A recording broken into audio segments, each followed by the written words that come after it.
Hello बच्चों, hi everyone, कैसे हैं आप लोग। आज मैं आपके लिए लेकर आया हूं UP board Hindi medium chapter number 11 वैद्युत चुंबकीय प्रेरण पर आधारित वीडियो नंबर। आज हम वीडियो अपलोड करेंगे वीडियो नंबर 7। टॉपिक वाइज लेकर चल रहे हैं हर टॉपिक वैद्युत चुंबकीय प्रेरण का हिंदी मीडियम के लिए। आज हम आपको पढ़ाने वाले हैं अन्योन्य प्रेरण। वैद्युत चुंबकीय प्रेरण की दो घटनाएं होती हैं, एक होती है स्वप्रेरण, एक होती है अन्योन्य प्रेरण। स्वप्रेरण सेल्फ इंडक्शन, अन्योन्य प्रेरण म्यूचुअल इंडक्शन। सेल्फ इंडक्शन की परिभाषा सेल्फ इंडक्टेंस और वृत्ताकार धारावाहिक कुंडली के लिए स्वप्रेरण गुणांक, किसी परिणलिका के लिए स्वप्रेरण गुणांक। इनके हम इन टॉपिक पर जो हमने वीडियो बनाई थी वो अपलोड कर चुके हैं। अगर आप चैनल को पहली बार देख रहे हैं और सभी चैप्टर्स की वीडियोस देखना चाहते हैं तो please go to playlist of my channel. उस चैनल की प्लेलिस्ट पर जाइए, आपको सब कुछ मिलेगा, आप हिंदी मीडियम के हो या फिर इंग्लिश मीडियम के। तो हम स्टार्ट करते हैं म्यूचुअल इंडक्शन। पहले हम म्यूचुअल इंडक्शन को समझेंगे कि म्यूचुअल इंडक्शन है क्या एक्चुअल में। यहां देखिएगा, हम लोग दो कॉइल लेते हैं। एक कॉइल है ये प्राइमरी कॉइल, जिसे हमने एक बैटरी कुंजी और एक रियोस्टेट इसको विभव विभाजक बोलते हैं, धारा नियंत्रक या विभव विभाजक बोला जाता है। रियोस्टेट के साथ जोड़ देते हैं और इसके पास में एक दूसरी कुंडली लेते हैं जिसके अंदर एक धारामापी लगा देते हैं। धारामापी एक ऐसा यंत्र है जो इस कुंडली के अंदर जो इंस्टेंट करंट जनरेट होगी उसको मापने का कार्य करता है। तो पहली कुंडली को हम प्राइमरी कॉइल और दूसरी कुंडली को सेकेंडरी कॉइल, हिंदी में प्राथमिक कुंडली द्वितीयक कुंडली कहते हैं। आइए समझते हैं। जब हम कुंजी के को ऑन करते हैं और ऑन करने के बाद धारामापी इसकी रियोस्टेट की सहायता से, धारा नियंत्रक की सहायता से इस कुंडली के अंदर धारा को बढ़ाना आरंभ करते हैं। धीरे धीरे धारा को बढ़ाना आरंभ करते हैं। ये धारा हमने इसमें किस डायरेक्शन में फ्लो करा रहे हैं, क्लॉकवाइज। तो इसका जो चुंबकीय क्षेत्र है वो धीरे धीरे बढ़ना आरंभ होगा और चुंबकीय बल रेखाएं जो पास में रखी हुई दूसरी कुंडली है इससे भी पास होना शुरू हो जाती है, गुजरना शुरू हो जाती है। इसको बेहतर तरीके से और इस तरीके से समझ सकते हैं हम लोग कि अगर हम यहां पे एक कॉइल ये ले लें और ये हो जाए हमारा रियोस्टेट, ये हो जाए बैटरी और ये हो जाए कुंजी,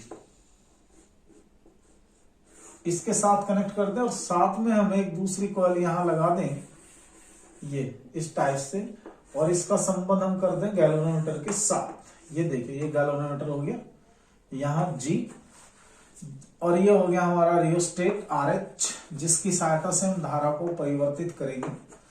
तो इसमें धारा क्लॉकवाइज फ्लो होगी, तो इसमें धारा क्या होगी, एंटी क्लॉकवाइज फ्लो होगी जब हम धारा के मान को बढ़ाएंगे। सेम सिचुएशन है। तो इसमें क्या होगा, वैद्युत चुंबकीय बल रेखाएं पास होंगी। जब चुंबकीय बल रेखाएं पास होंगी तो फ्लक्स परिवर्तन के कारण दूसरी कुंडली में एक विद्युत वाहक बल प्रेरित हो जाता है। फ्लक्स परिवर्तन के कारण फैराडे जी ने बताया था कि फ्लक्स परिवर्तन के कारण किसी बंद कुंडली या बंद परिपथ के अंदर विद्युत वाहक बल प्रेरित हो जाता है, जिसे हम बैक ईएमएफ बोलते हैं। पश्च विद्युत वाहक बल उत्पन्न हो जाता है जो धारा के या फ्लक्स में वृद्धि का विरोध करता है। अब एज ए रिजल्ट जब इसमें से फ्लक्स तेजी से बढ़ेगा तो इसके अंदर एक ऐसी धारा प्रेरित होगी जो धारा के बढ़ने का विरोध करेगी according to Lenz law, Lenz के नियम के अनुसार। यदि इसमें धारा क्लॉकवाइज फ्लो हो रही है, that means south polarity show करेगा ये सिरा, तो इसके अंदर कुंडली में धारा कैसी प्रवाहित होगी, एंटी क्लॉकवाइज, नॉर्थ पोलरिटी। तो एंटी क्लॉकवाइज डायरेक्शन में इसमें धारा प्रवाहित होना शुरू हो जाती है। कब, जब धारा को हम बढ़ा रहे हैं, धारा को बढ़ा रहे हैं का मतलब धारा को बदल रहे हैं। अब एक बार तो हमने ये सोचा कि हम जब पहली कुंडली में धारा के मान को बढ़ाते हैं तो दूसरी कुंडली में एक ऐसी धारा बहने लगती है जो पहली कुंडली में बहने वाली धारा का विरोध करती है।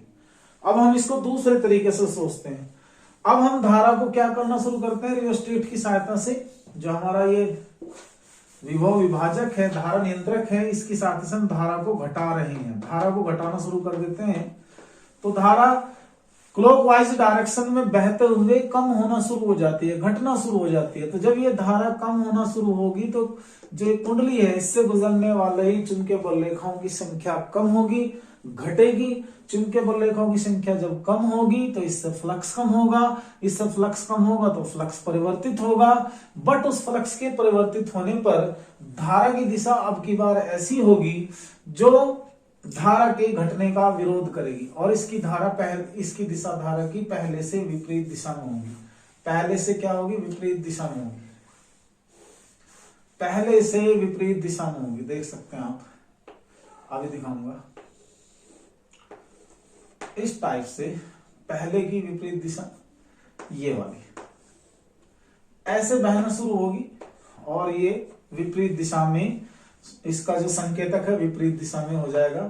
तो इस तरीके से इसमें धारा बहनी शुरू हो जाएगी। क्योंकि लेंस के अकॉर्डिंग जब हम इस कोयल से धारा के मान को कम करते हैं, घटाते हैं, तो दूसरी कोयल में गुजरने वाली चुंबकीय बल रेखाओं की संख्या तेजी से घटती है। चुंबकीय बल रेखाओं की संख्या के तेजी से घटने से इस कुंडली में जो फ्लक्स है वो तेजी से बदलेगा, परिवर्तित होगा।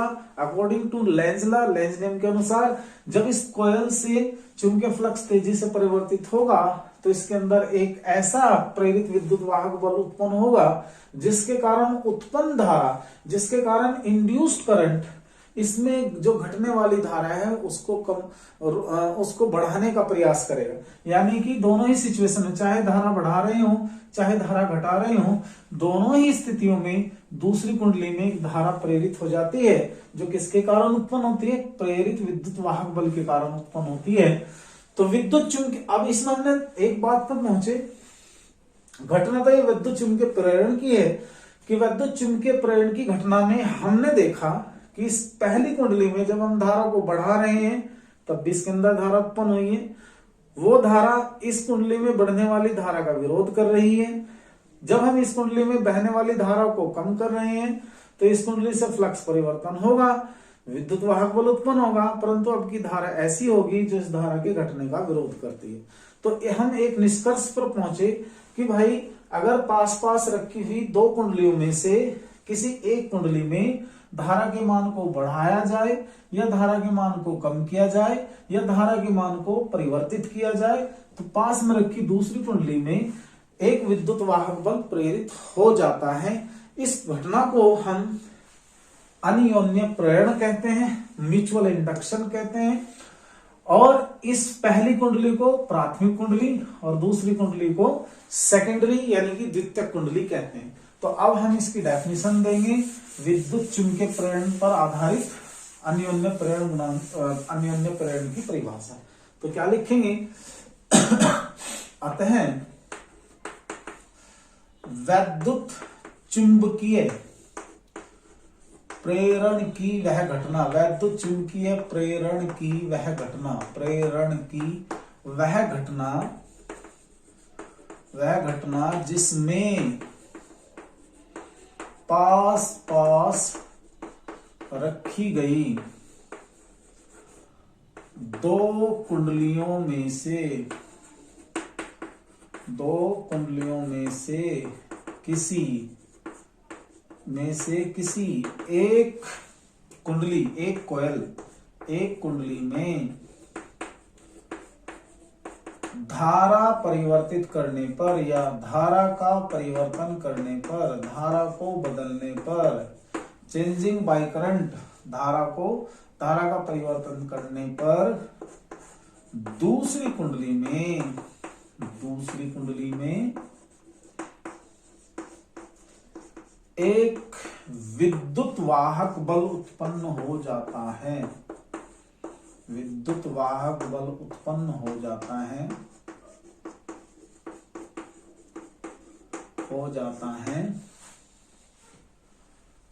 क्या कहलाती है, अन्योन्य प्रेरण कहलाती है, अन्योन्य प्रेरण कहलाती है।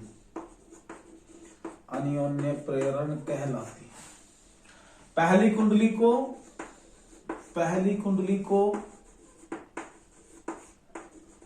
को प्राथमिक कुंडली व दूसरी कुंडली को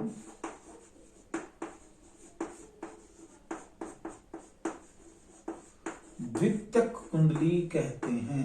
दूसरी कुंडली को द्वितीयक कुंडली कहते हैं।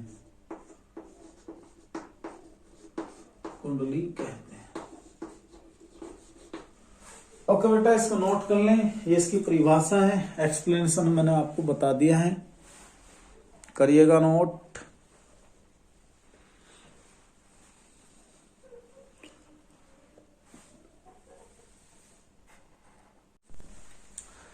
अन्योन्य प्रेरण गुणांक या अन्योन्य प्रेरक इंपॉर्टेंट है बोर्ड एग्जाम के लिए। अन्योन्य प्रेरण गुणांक या अन्योन्य प्रेरक, हम मान लेते हैं कि दो कुंडलियां हैं। एक कुंडली है हमारी प्राथमिक कुंडली, एक सेकेंडरी कुंडली होगी द्वितीयक कुंडली। पहली कुंडली में हमने धारा I1 प्रवाहित करी और पहली कुंडली में फेरों की संख्या N1 है, हमें N1 का इसमें कोई रोल नहीं है। लेकिन दूसरी कुंडली में हमने फेरों की संख्या कितनी कंसिडर की है, N2। तो हम यहां शुरू करते हैं। माना पहली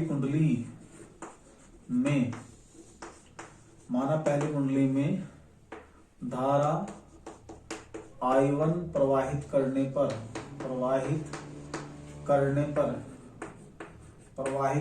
पर दूसरी कॉइल में प्रत्येक फेरे से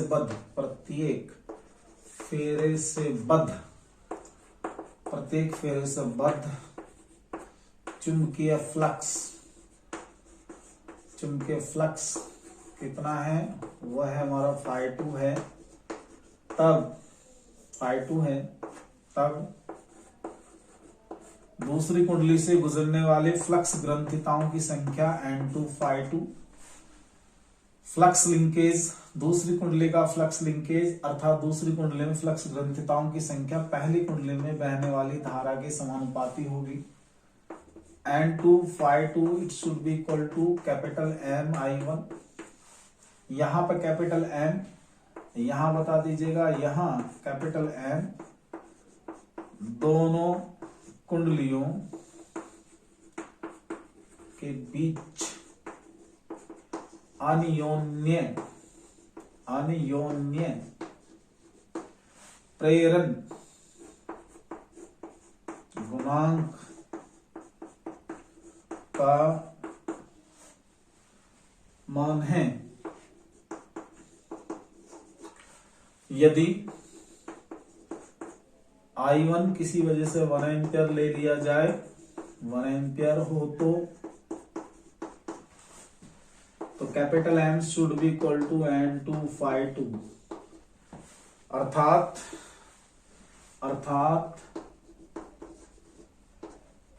दोनों कुंडलियों के बीच अन्योन्य प्रेरण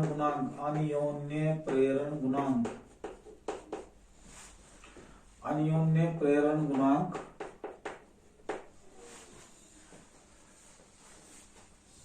दूसरी कुंडली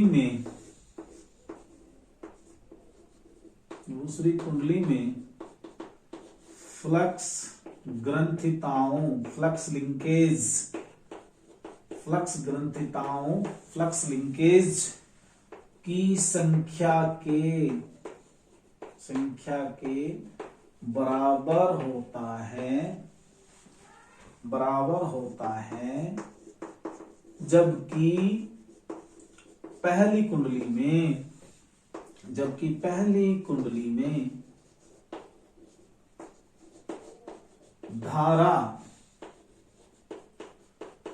1 एम्पियर बह रही हो।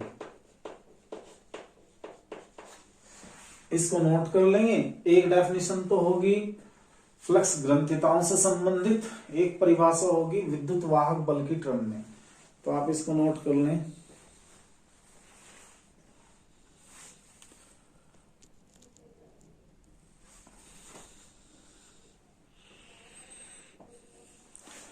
ओके, अब हम इसकी दूसरी स्थिति लेते हैं। अब हम ये बात समझते हैं कि अगर ये तो कांस्टेंट करंट फ्लो करा रहे थे, अगर हम धारा को परिवर्तित कर दे, धारा परिवर्तन की दर, यहां पे एक रियोस्टेट लगा दें, ये RH, अगर RH के कारण धारा परिवर्तन की दर क्या हो, di/dt हो, और दूसरी कुंडली में उत्पन्न प्रेरित विद्युत वाहक बल क्या हो, वो हो साहब स्मॉल e2, तो उस स्थिति में अनियोन्य प्रेरण गुणांक को हम कैसे परिभाषित करते हैं, यहां लिखेंगे यदि पहली कुंडली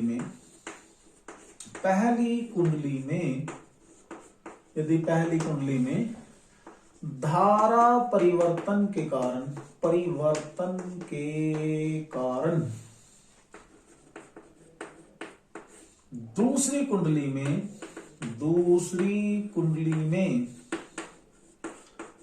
में उत्पन्न विद्युत वाहक बल E2 हो, तो फैराडे को याद करेंगे, फैराडे के नियम से फैराडे का नियम क्या था जी, E2 it should be equal to -N2 d∅2 divide over dt।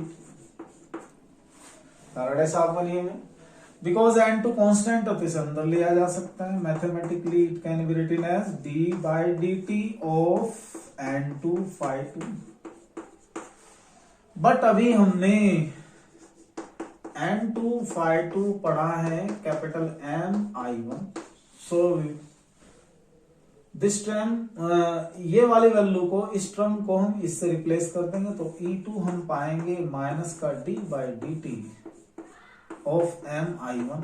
But हम ये भी जानते हैं कि M कांस्टेंट है, तो इस टर्म को हम लिख सकते हैं M di/dt, और इससे साहब हमारा फार्मूला बनेगा capital M it is equal to minus का E2 upon di1 upon dt, अर्थात दो कुंडलियों के बीच का स्वकरण गुणांक, दूसरी कुंडली में प्रेरित विद्युत वाहक बल, और पहली कुंडली में धारा परिवर्तन की दर के अनुपात के बराबर होता है।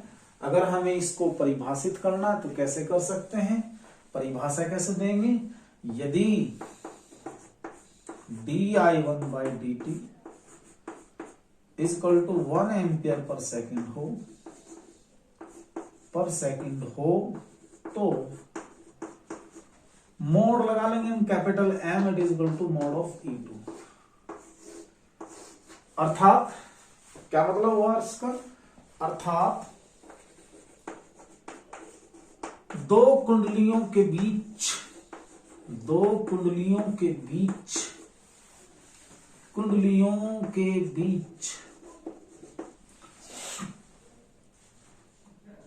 अनियोन्य प्रेरण गुणांक, म्यूचुअल इंडक्टेंस या कोफिशिएंट ऑफ म्यूचुअल इंडक्शन, प्रेरण गुणांक दूसरी कुंडली में उत्पन्न प्रेरित विद्युत वाहक बल के संख्यात्मक मान न्यूमेरिकल वैल्यू, संख्यात्मक मान के बराबर होता है जबकि पहली कुंडली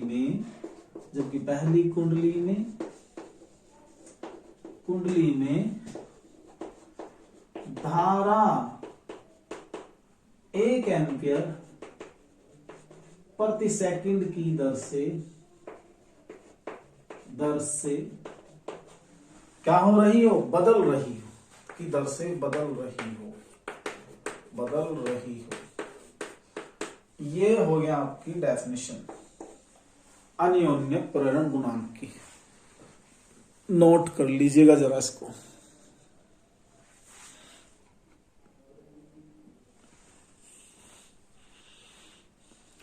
ओके बेटा, अब हम इसका नेक्स्ट टॉपिक लेते हैं, इसका मात्रक। मात्रक अन्योन्य प्रेरक गुणांक या अन्योन्य प्रेरकत्व का मात्रक अन्योन्य प्रेरण गुणांक या अन्योन्य प्रेरकत्व का मात्रक। अन्योन्य प्रेरण गुणांक या अन्योन्य प्रेरकत्व का मात्रक।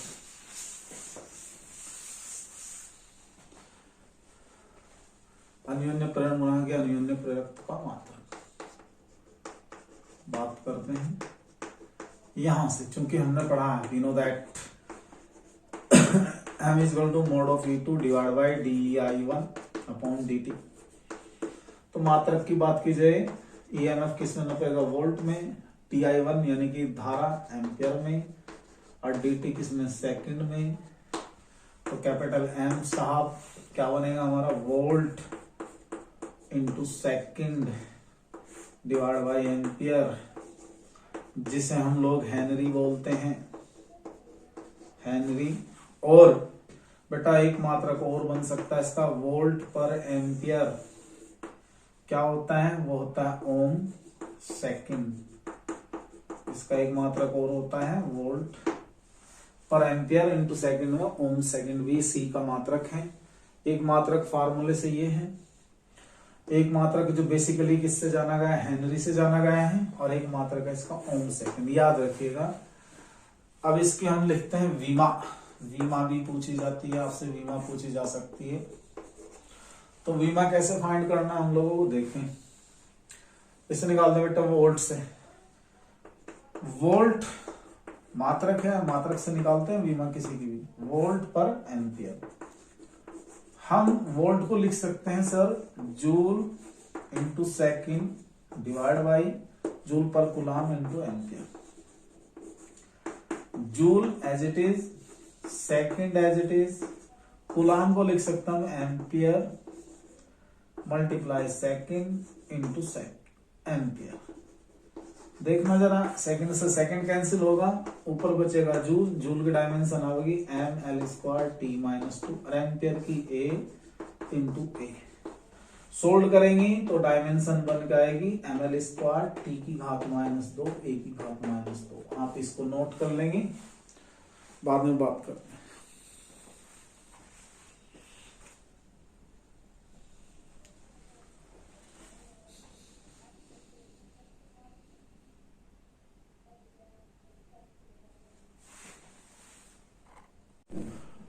देखिए बहुत अच्छा क्वेश्चन है। अगर आपने चुंबकीय फ्लक्स को अच्छे से पढ़ा है, आपने अन्योन्य प्रेरण गुणांक को अच्छे से जाना है, फैराडे के नियम को अच्छे से समझा है, तो ये क्वेश्चन आपके लिए है। और आप अपने आप का आकलन कीजिए कि आप फिजिक्स को अगर कोई ऐसी कंसेप्शनल प्रॉब्लम आती है तो कैसे समझते हैं, किस तरीके से करेंगे। एक बहुत अच्छा क्वेश्चन मैं आपके सामने रख रहा हूं। एक सीधे धारावाही चालक तार तथा वर्ग के बीच अन्योन्य प्रेरण गुणांक का सूत्र स्थापित कीजिए। चित्र ये देख रहे हैं आप, वर्ग ये रहा, धारा इसमें बह रही है। यदि वर्गाकार लूप को दाईं ओर वेग से चलाया जा रहा हो तो प्रेरित विद्युत वाहक बल का सूत्र स्थापित कीजिए। चलिए ये भी मान लिया हमने। और प्रेरित धारा की दिशा को भी दर्शाइए। बहुत सारे क्वेश्चन बन सकते हैं, वीडियो बहुत लंबी हो जाएगी, इसलिए हम पहले ये करेंगे इसका। देखो बेटा सबसे अच्छी बात समझने की क्या है कि जब ये धारा आई इसमें बह रही है तो हम ये बात जानते हैं कि वर्गाकार लूप होगा, स्टार्ट यहां से स्टार्ट होगा और ऐसे कंप्लीट हो जाएगा। बात समझने की कोशिश कीजिए कि आई जो हमने पढ़ा है, आई होता है किसी धारावाही चालक लूप के लिए या किसी धारावाही चालक तार के लिए जो चुंबकीय क्षेत्र है धारावाही चालक तार का, वो दूरी के व्युत्क्रमानुपाती होता है। अर्थात कहने का अर्थ ये होगा, अगर इस पॉइंट की बात करें तो यहाँ चुंबकीय क्षेत्र कुछ और होगा, इस बिंदु पे कुछ और होगा, इस बिंदु पे कुछ और होगा, इस बिंदु पे कुछ और होगा। मीन्स ये है कि यहाँ चुंबकीय क्षेत्र वेरिएबल है। और सबसे पहले देखने का काम यह है कि जो ये लूप रखा हुआ है इसके लिए चुंबकीय क्षेत्र हमारा अंदर की तरफ आना है। क्योंकि धारा ऊपर की तरफ बह रही है, लूप दाएं तरफ है और हथेली आपके अंदर की तरफ आ रही है, तो मैं इसको डिसाइड कर देता हूं भाई ये चुंबकीय क्षेत्र है कागज तल के लंबवत नीचे की ओर, साउथ पोलरिटी को दर्शा रहा है ये ऐसे। एक रफली फिगर सी हम बना लेते हैं आपके समझाने के लिए, समझने के लिए। ये ऐसे, तो हमें क्या निकालना, पहले अन्योन्य प्रेरण गुणांक का फार्मूला निकालना है, दिख रहा है।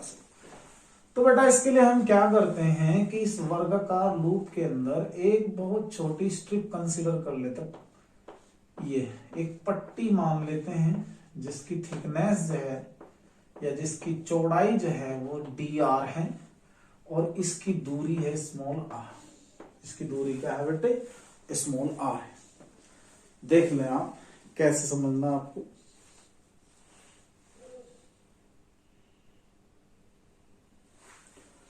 तो करते हैं शुरू, स्टार्ट करते हैं, सॉल्यूशन कर लेते हैं। माना वर्ग के लिए एक आयताकार सूक्ष्म पट्टी, जिसे हम पोर्शन बोल सकते हैं, माना वर्ग के लिए एक आयताकार सूक्ष्म पट्टी जिसकी चौड़ाई dr, लंबाई स्मॉल a है,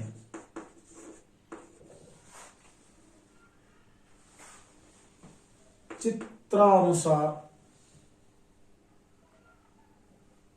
a है, बस ये मान लेते हैं जैसा चित्र में दिखाया, जैसा चित्र में दिखाया, जैसा चित्र में दिखाया गया, जैसा चित्र में दिखाया गया, दिखाया गया। हम ये भी कह सकते हैं, लैंग्वेज अपना सेंटेंस बदल सकते हैं कि ये वर्ग जो है वो समान आकार की आयताकार छोटी छोटी स्ट्रिप, छोटी छोटी पत्तियों से मिलकर बना है जिसकी मोटाई क्या है, dr है। ठीक है, तो अब हम निकालेंगे अब इस पट्टी पर चुंबकीय क्षेत्र, चुंबकीय क्षेत्र किसका, धारावाही चालक का, तो वो आ जाएगा B, it should be equal to μ0/2 pi I upon R। हम लोगों ने पढ़ा किसी धारावाही चालक तार के कारण स्मॉल r दूरी पर किसी बिंदु पर चुंबकीय क्षेत्र क्या होगा, B equal to μ0/2 pi I upon R। This is the first equation.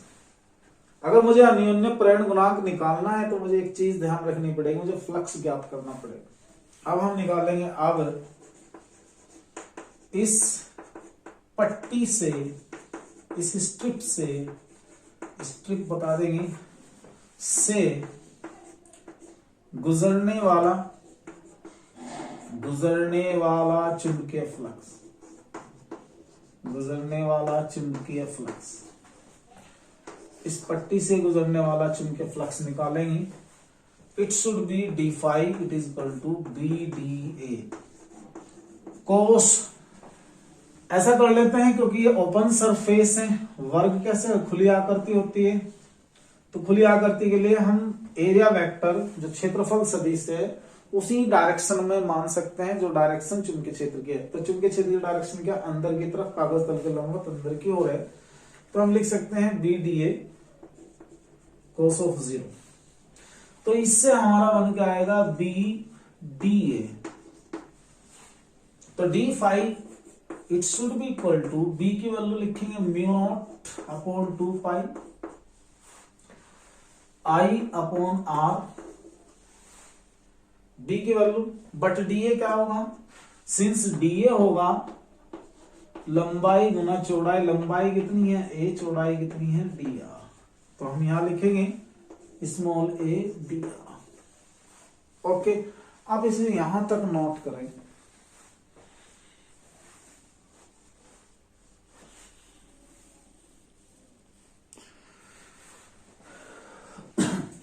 अब आगे बढ़ते हैं बेटा, अपने क्वेश्चन को ध्यान में रखेंगे हमें क्या करना है। फिर से इसकी जरूरत पड़ेगी हमें, तो मैं इसे हटा देता हूं। d5 equal to mu not upon 2 pi I upon R into A into D R. अब क्या निकालेंगे, अब लूप से गुजरने वाला कुल चुंबकीय फ्लक्स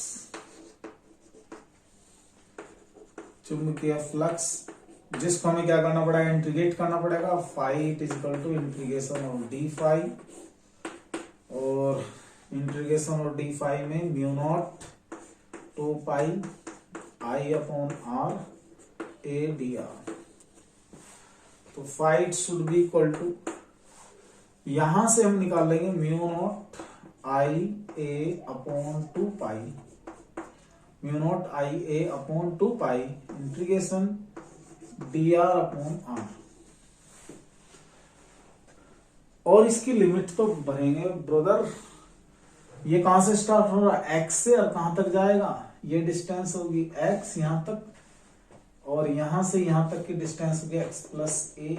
तो लिमिट भरी जाएगी sir from x to x plus A, x to x plus A limit. थोड़ा सही सा लिख दूंगा इसको ताकि समझने में आसानी रहे। यह आ जाएगा x to x plus A, बाहर निकाल लेते हैं सब चीजें। Mu not upon 2 pi I A integration x से लेके x plus A 1 upon R D R. Integrate कर देंगे mu not I A upon 2 pi, integration हो जाएगा log of base E R x लेके x प्लस ए। वैल्यू रखें जरा, five is equal to mu not I A upon 2 पाई, तो ये आएगी log of x plus A minus log of x। थोड़ा और सुधार लेते हैं इसको। Phi is equal to mu not I A divide by 2 pi, और ये बनेगा log of x plus A upon A. ये फाइव की वैल्यू आती है। अगर आपसे कहा जाए 3-4 क्वेश्चन बन सकते हैं, मैंने अभी कहा था, इस स्थिति में चुंबकीय फ्लक्स निकालने के लिए कह दिया जाए तो चुंबकीय फ्लक्स ऐसे निकल जाएगा। दूसरा क्वेश्चन हम जो पूछ रहे हैं कि सूत्र स्थापित करना है, एक सीधे धारावाही चालक तार तथा वर्ग के बीच अन्योन्य प्रेरण गुणांक का सूत्र स्थापित करें। तो फाइव हमारा आ चुका। अब इसका सूत्र ज्ञात करना। फिलहाल हमने निकाला है चुंबकीय फ्लक्स, नोट करें आप इसे, और इसको कह देंगे इक्वेशन नंबर 1, क्योंकि जरूरत पड़ेगी इसकी हमें दूसरा आर्टिकल फाइंड करने में। नोट कर लीजिएगा। आगे बढ़ते हैं। अभी अब हमको क्या निकालना है, अन्योन्य प्रेरण गुणांक का सूत्र क्या निकाल लेंगे।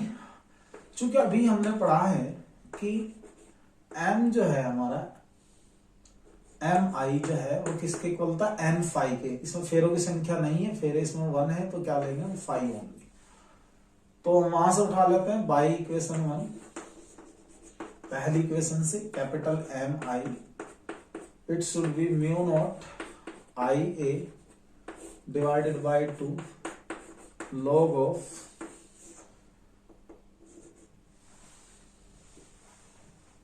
और ये x है मेरे दोस्त, सॉरी ये x है भाई, x यहाँ पे x है log of a plus X divide by कितना x। तो i से i कैंसिल होने वाला है, तो हमारा आर्टिकल बनेगा m it is equal to mu not a upon 2 pi log of, हम इसको लिख सकते हैं a अपॉन एक्स प्लस 1। ये आपका आया अन्योन्य प्रेरण गुणांक का सूत्र। एक आंसर आपका ये बना। आप इसको जरा नोट करेंगे और फिर दूसरे क्वेश्चन पे आएंगे।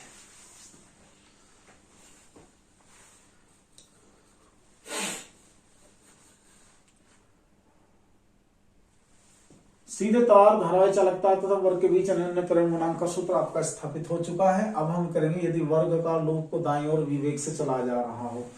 अब हम आते हैं क्वेश्चन की दूसरी थीम पर, दूसरी लैंग्वेज पर। इसको दाईं ओर चला रहे हैं विवेक से, तो हमें क्या निकालना, प्रेरित विद्युत वाहक बल का सूत्र ज्ञात करना। तो आइए अब उसको स्टार्ट करते हैं, इसको हटा देते हैं। ये हो चुका हमारा।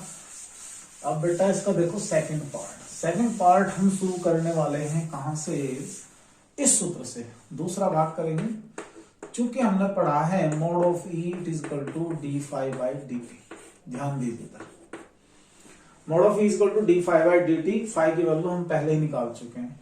इसमें एक काम करते हैं, क्योंकि वेलोसिटी की टर्म है, कांस्टेंट वेग से जा रहा है, तो हम इसको लिखते हैं D five upon D x and D x by D T. ये टर्म हमें लगानी पड़ेगी।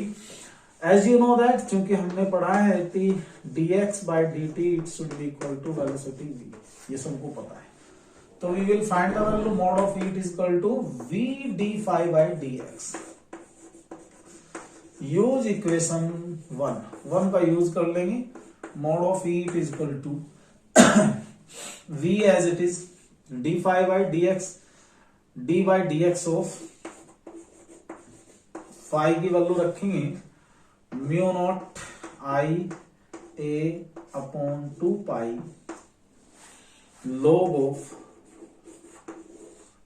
इसको हम ऐसे लिख सकते हैं x by x plus A upon x, ताकि सॉल्यूशन करने में आसानी रहे।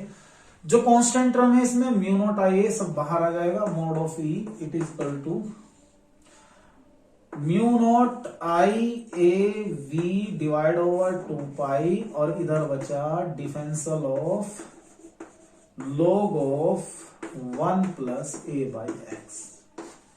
करो जो डिफरेंशियल इसका डिफरेंशियल आएगा mu not I A V upon 2 pi. log x का डिफरेंशियल होता है 1 अपॉन एक्स, तो 1 अपॉन X 1 plus A by X as it is multiply differential of D by D x of 1 plus A by x. इस term का भी differential होना है।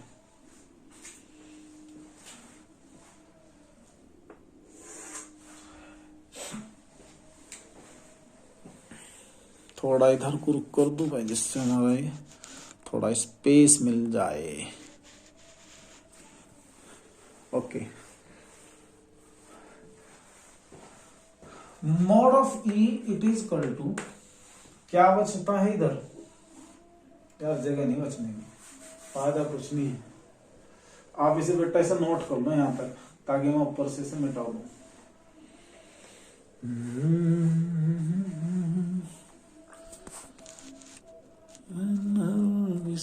मस्ताना हो गया। एक दिन गली गली ऐसे कहाँ चले आया एक